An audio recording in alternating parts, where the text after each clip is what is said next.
pengutusannya dan harus mati di Yerusalem.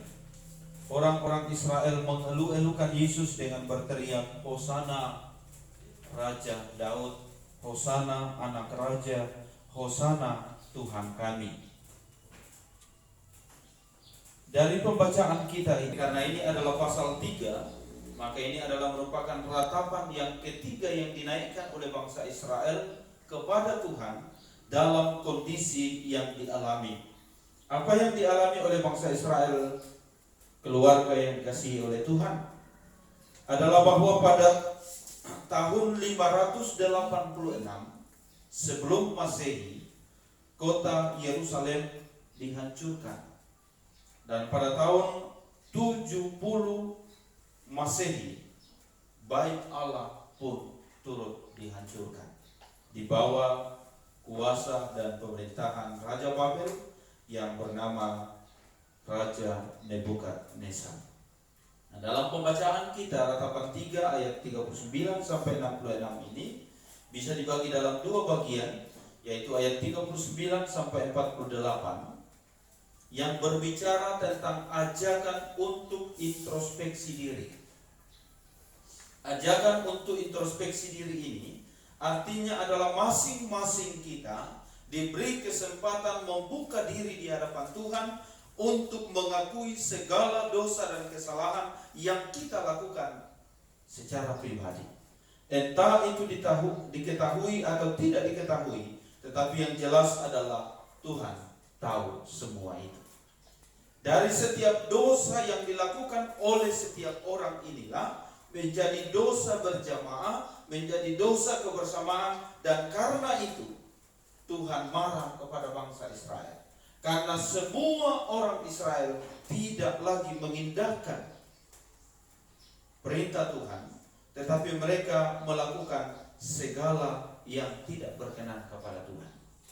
Karena itu, bagian ratapan yang ketiga dari ayat 39 sampai 48 ini adalah berusaha untuk membuka diri secara pribadi di hadapan Tuhan sehingga kasih karunia Tuhan nyata.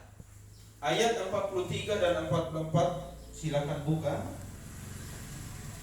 43 dan 44. Engkau menyelubungi dirimu dengan murka, mengejar kami dan membunuh kami tanpa belas kasihan. Engkau menyelubungi dirimu dengan awan, sehingga doa tak dapat menembus. Apa artinya ini, keluargaku yang dikasihi Tuhan? Ini artinya adalah bahwa sesungguhnya tanpa penyesalan, tanpa membuka diri di hadapan Tuhan, tanpa pengakuan di hadapan Tuhan, maka kasih karunia tidak akan menjadi bagian kita. Bahkan di sini dikatakan bahwa Tuhan menyelubungi dirinya, Tuhan menyembunyikan dirinya dan tidak mau lagi mendengar doa umatnya. Karena umatnya tidak mau membuka diri, mengakui segala dosa dan kesalahannya. Kita tahu bahwa pengampunan itu adalah hak mutlak, hak absolut dari Tuhan sendiri. Oleh karena itu, ketika kita bermohon pengampunan dari Tuhan, yang berhak memberikan pengampunan itu hanyalah Tuhan. Yang kedua, ayat 49 sampai dengan ayat 66. Itu berbicara tentang kasih setia Tuhan terhadap mereka yang berseru kepadanya. Ketika kita membuka diri, ketika kita mengakui segala dosa dan kesalahan kita, ketika kita datang berseru dan berserah kepada Tuhan, maka semua itu diperhitungkan oleh Tuhan, sehingga dalam ayat 43 dan 44 yang mengatakan Tuhan menyelubungi dirinya, dia membuka dirinya bagi semua orang percaya dan menerima semua permohonan pengampunan dosa dari setiap anak-anaknya. Dan ketika Tuhan menerima pengampunan dosa, ketika Tuhan membuka dirinya, menganugerahkan hak absolut, hak mutlaknya untuk memberikan pengampunan kepada kita, maka apa yang terjadi? Kita dihitung sebagai orang-orang yang benar, orang-orang yang berkenan kepada Tuhan. Dan karena kita adalah orang-orang yang berkenan, orang-orang yang berharga, orang-orang yang diterima oleh Tuhan, maka semua doa-doa kita diperhitungkan dan didengar oleh Tuhan. Karena itu di ayat 44, 49 sampai dengan ayat yang ke-46, ayat yang ke-66, di situ dikisahkan bahwa kasih setia Tuhan terhadap mereka yang berseru-seru kepadanya. Kalau dikatakan berseru-seru kepadanya, itu berarti tidak hanya satu kali, tidak hanya dua kali, tetapi terus-menerus terjadi di dalam kehidupan kita. Dan karena itu Tuhan memperhitungkan setiap seruan kita yang kita naikkan dengan sungguh-sungguh. Pertanyaan bagi kita adalah, apakah kita betul-betul sungguh-sungguh menaikkan permohonan kita kepada Tuhan? Apakah kesungguhan itu menjadi bagian kita ketika kita berdoa, atau hanya sekedar karena itu bagian dari kehidupan dan karena itu kita berdoa? Ini yang harus kita maknai, ini yang harus kita pahami, ini yang harus kita akui, lakukan, sehingga Tuhan berkenan kepada kita. Dari peristiwa yang terjadi inilah dikatakan penghiburan dalam penderitaan.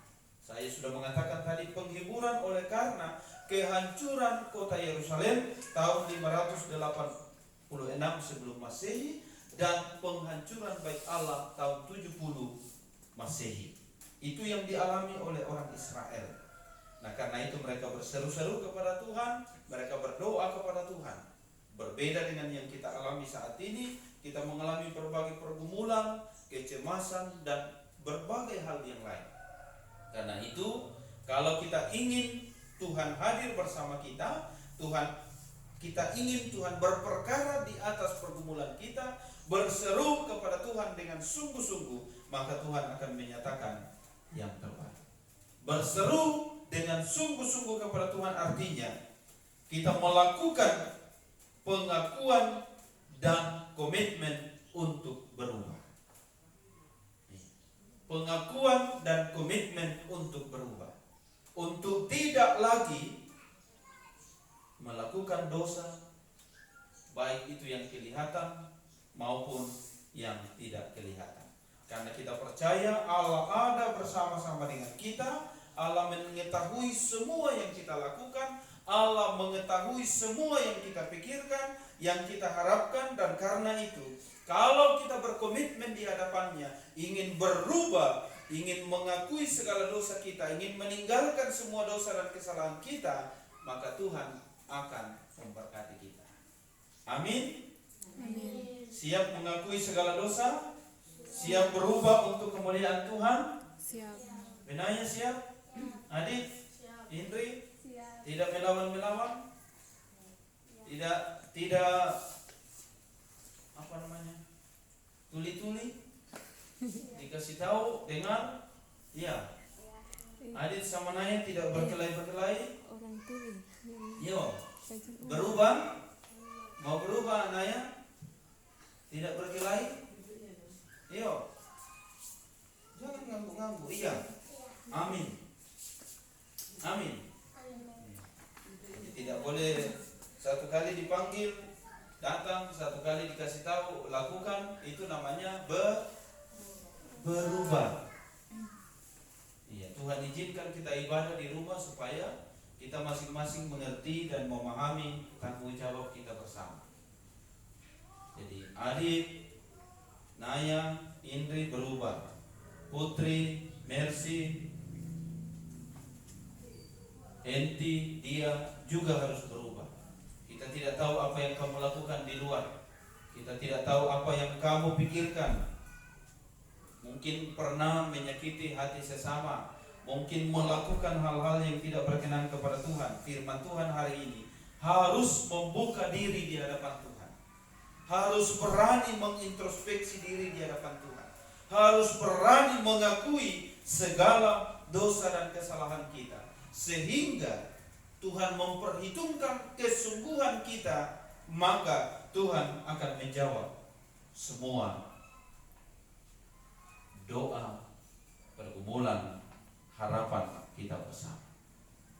Jadi di tengah-tengah kecemasan yang ada, kita sungguh-sungguh berdoa, kita sungguh-sungguh menaikkan pujian, hormat, kemuliaan bagi nama Tuhan, kita saling menopang satu dengan yang lain, dan karena itu kasih anugerah Tuhan sempurna menjadi bagian kita. Kita rindu dan kita mau kasih Tuhan, anugerah Tuhan menjadi bagian kehidupan kita. Mau? Mau? Karena itu berubahlah, bertobatlah, dan berkomitmen melakukan kehendak Tuhan.